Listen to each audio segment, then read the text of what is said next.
yo soy Rocío Carmona y hoy vengo a hablar sobre la organización Survival International.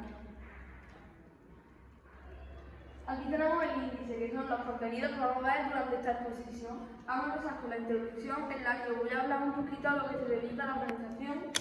Después continuaremos con la historia, estructura y el equipo de Survival. Después os hablaré sobre un pueblo que yo he investigado y os pondré unos mapas donde se encuentra el pueblo. Como he dicho en el índice, el punto 1 es la introducción. La organización Survival International se dedica a ayudar a pueblos no contactados y darlos a conocer.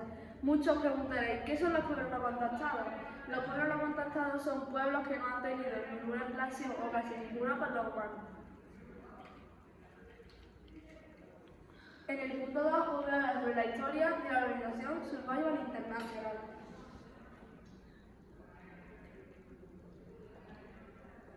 Fue fundada en 1969 por un grupo de personas indignadas por el genocidio de los indígenas amazónicos. Muchos preguntaréis, ¿qué es el genocidio? El genocidio es la eliminación de una persona por su raza, su color de piel, su religión, etc. Al principio ganas recibían ingresos y únicamente trabajaban voluntarios. Apoyaban proyectos en sus comunidades y hacían que se respetaran los derechos. La única forma de garantizar la supervivencia de los pueblos indígenas era movilizar la opinión de la ONU. También puede que muchos preguntaréis qué es la ONU. La ONU es la Organización de las Naciones Unidas. Todo esto le ha permitido convertirse en un movimiento global y conseguir cientos de victorias para los pueblos indígenas. Su movimiento ha cambiado la visión de todos esos pueblos. Punto 3 es la estructura de Survival International. Survival funciona como una organización sin ánimo de lucro. ¿Qué quiere decir eso? Que las personas que trabajan ayudando a los pueblos no contactados trabajan sin recibir nada a cambio. La organización no acepta financiaciones ni de empresas ni de gobiernos que violen los derechos de los pueblos indígenas o que puedan hacerlo. Hay organizaciones indígenas que hacen donaciones al trabajo de la organización. Punto 4 es el equipo de la organización Survival International. Su personal se mantiene anónimo, es decir, que su nombre es desconocido y digamos que lo oculta, para garantizar su seguridad e impedir que los gobiernos impedien el acceso a territorios indígenas. También cuenta con el apoyo de voluntarios y simpatizantes. Ahora os voy a hablar sobre un pueblo no contactado que yo he elegido. El pueblo es Ongana Managua. El pueblo Ongana Managua se encuentra en Indonesia. Es un pueblo que se encuentra amenazado porque en la isla en la que habitan hay una mina de minerales que son necesarios para elaborar las baterías de los coches eléctricos. El más abundante allí es el níquel. Aquí podemos ver una imagen de la tribu y aquí tenemos otra de cómo reaccionan los miembros de la tribu cuando ven a personas. Como veis, estos son lanzas que utilizan para defenderse y a las personas que van a visitarlas pues les atacan tirándoselas. Ahora aquí podemos ver dos mapas. En uno tenemos cómo estaba la isla antes de que se explotaran las minas. Y aquí tenemos otro de cómo está quedando la isla después de que algunas minas se estén explotando. Gracias a Survival International hemos podido saber que diariamente explota una superficie equivalente a 2 campos de fútbol. Así que eso es mucho territorio y además que cada vez para crear más coches eléctricos destruyen más superficie de la isla. Ahora aquí os muestro un mapa del continente. Indonesia se encuentra en Asia y aquí podemos ver a Indonesia rodeada por un círculo. Aquí ahora os enseño un mapa de Indonesia que se ve mejor, digamos, y aquí en azul podemos ver dónde se encuentra la isla en la que habita la tribu. Espero que os haya gustado y muchas gracias por vuestra atención. Buenos días a todos y a todas, nosotras somos Ainara y Sofía y hoy venimos a exponer el pueblo no contactado que hemos elegido, que en este caso es el pueblo Baka de la Sierra del Congo de África. Así como veis en la imagen tenemos otros pueblos no contactados con los que trabaja Survival International. Y bueno, Sofía, ¿quiénes son el pueblo de Vaca? Bueno, pues Ainara, el pueblo de Vaca son un conjunto de personas indígenas, cazadores y recolectores que llevan viviendo durante mucho tiempo en un pueblo no contactado llamado Vaca. Pues, ¿Y dónde viven, Ainara?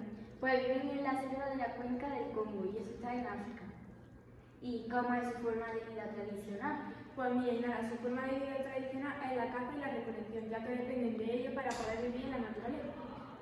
Y Ainara, ¿qué se pretende? ¿Por qué se ven amenazados?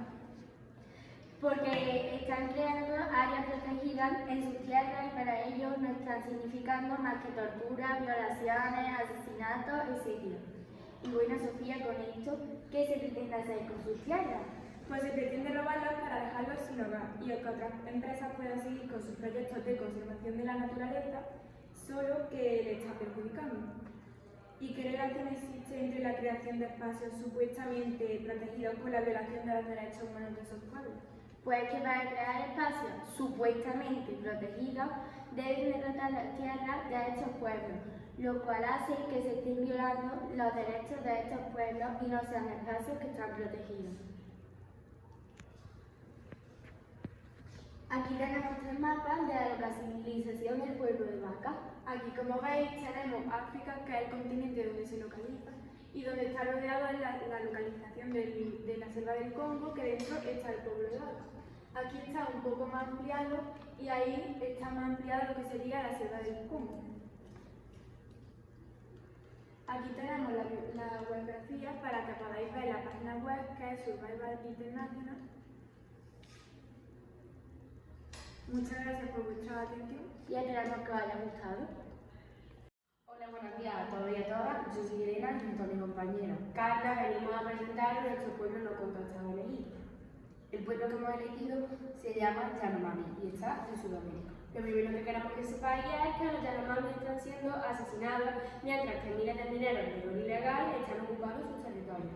De hecho, el presidente del gobierno, Lula, ha afirmado que se está cometiendo un genocidio. Y por si no sabéis qué es un genocidio, yo lo explico.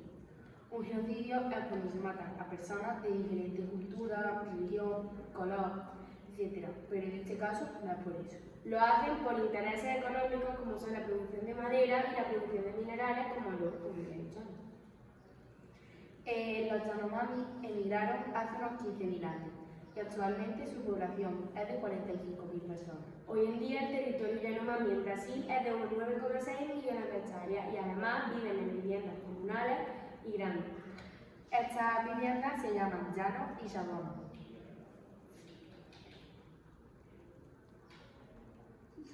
Aquí tenéis un mapa en el que podéis ver la zona donde se encuentra Yanomami, que está en Brasil, y también el mapa del continente, que, como ya ha dicho antes mi compañera, está en Sudamérica. Muchas gracias por vuestra atención y j'espère que vous l'avez apprécié. Nosotras somos Natalia García y la Gallardo y venimos a explicaros nuestro pueblo no contactado. En este caso hemos elegido el pueblo de Jaragua, que se encuentra en la India. En un intento de proteger el territorio Jaragua, el Tribunal de la India ordenó cerrar las carreteras que conectaban con Jaragua. Hoy en día es abierta y visitada por todos los turistas. Los cazadores furtivos le han complicado mucho la vida, ya que le han robado los animales, entre otras muchas cosas. En 1999 y 2006, los arahuas padecieron de sarampión, que es una enfermedad que la trasladaron los turistas. En esta imagen podemos ver un mapa del continente de Asia en el que en el punto rojo se encuentra Jaragua. Y aquí observamos 3 imágenes en las que podemos observar cómo convivieron los arahuas. Ahora vamos a explicar su modo de vida, que hoy en día aproximadamente 400 miembros del pueblo indígena nómada de Jaragua viven en grupos de 40 a 50 personas en chatas, que se llaman así sus cabañas. Los arahuas cazan cerdos y tortugas y pescan con arcas y flechas en arrecifes coralinos. También recolectan frutas, raíces silvestres, tubérculos y miel. Un estudio de su nutrición y salud reveló que sus niveles nutricionales eran óptimos. Tiene un conocimiento desarrollado de más de 150 plantas y 350 especies de animales. En 1990, las autoridades locales sugerían de que la caza y la recolección se quedaran como sus actividades deportivas. Después de una enérgica campaña en ese proyecto de sedentarización, es decir, que hacen sedentarios a las tribus, fue finalmente abandonado. Y en esta imagen podemos ver cómo dos arahuentes intentan cazar un pez que han visto en el agua. Muchas gracias por vuestra atención y espero que les haya gustado. Hola, buenos días. Yo me llamo María y junto a mi compañera Lucía os venimos a exponer un trabajo que llevamos elaborando varios meses. Se titula Survival International. Esto es una ONG que lo que quiere hacer es dar a conocer los pueblos que les han contactado con nosotros. Nosotras hoy venimos a hablaros sobre un pueblo situado en Colombia. Aquí tenéis el índice para que hagáis una idea de lo que vamos a hablar y en este caso vamos a hablar de los pueblos no contactados. Como ha dicho mi compañera, os vamos a hablar de eso.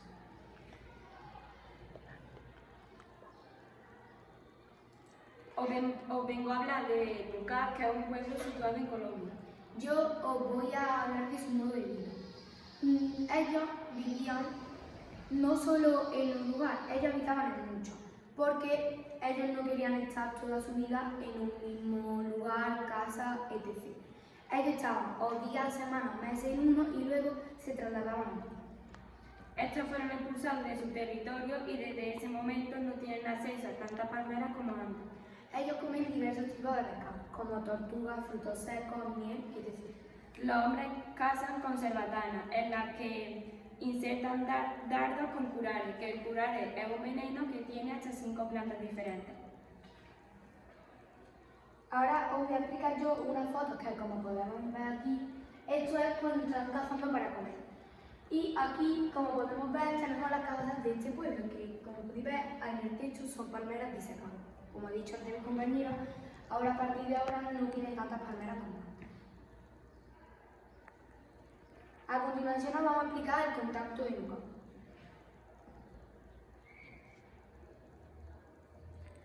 Los Nuca evitaron casi todo contacto regular con foráneos hasta 1988, cuando un grupo de unos 40 de ellos apareció de manera inesperada en el municipio de Calamar. Aunque ellos estaban en lo que consideramos en su territorio ancestral, su repentina llegada a Calamar fue toda una sensación para la prensa colombiana e internacional. Más de la mitad del pueblo indígena de Nucar murió a finales de los 80 y a principios de los 90, y la mayoría murieron por rico. Como podéis ver en esta imagen tenemos a los Nucar. Y ahora, como podemos ver aquí, tenemos un mapa que, como podéis ver, aquí está Perú, Ecuador y Colombia, donde nos estamos situando. Y en este puntito rojo, como podéis ver aquí, estaría ese pueblo.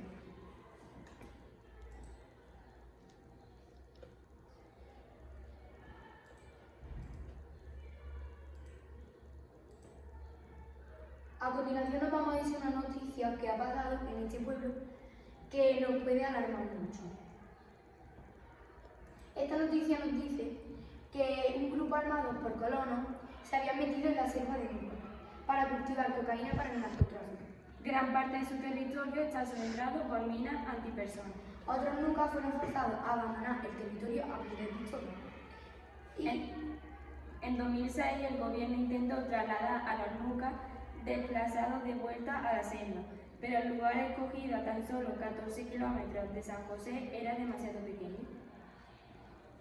Nosotros aquí hemos dejado un pequeño lema que nos dice que los mejores proyectos se realizan en equipo, que no tienes por qué pelearte con tu compañero mientras haces un trabajo, porque si lo hacéis en pareja, en grupo o como sea, es para que te lo pases bien. Y esperemos que os haya gustado nuestra exposición y esperemos que se den a conocer estos pueblos que necesitan una ayuda. Muchas gracias.